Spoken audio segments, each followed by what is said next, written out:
E inadmisibil că să ai un meci de 3 puncte în mână și să spezi de niște greșeli și niște... Nu se poate, inadmisibile. Abilitatea unor jucători la fazele fixe, la finalizare, vă dați seama. Și faza de ultimul, ultima secundă, ca să ne facă să venim fără cel puțin un punct, să facă rău. S-a făcut să ne pară rău că am pierdut 3 puncte mari.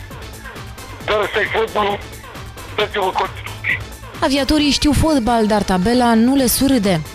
Sperăm că cele 3 puncte care tot vreți să luăm afară, pentru că ne pot să bine și veni cu punga goală, să le luăm la un fel de cu asta fiind spus, îmi pare rău, pentru că am avut doar accidentați.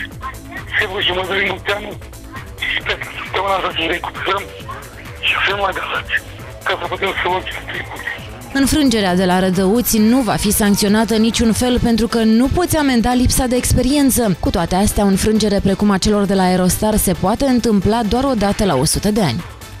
Să luăm măsuri pentru că nu avem, pentru că Popa este 94, Ramon 95, ce măsuri pentru că ei l-a abilitat la finalizare din cauza tinereților vârstii curte, da?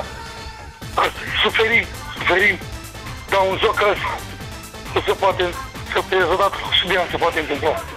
Numai noi suntem abilitatea psihică, jucători, ne cursă puncte la adevăr. Situația este cu atât mai îngrijorătoare cu cât în etapa precedentă aviatorii au pierdut acasă un meci capital în fața Dorohoiului, în care au reușit performanța să rateze din toate pozițiile, inclusiv de la punctul cu VAR.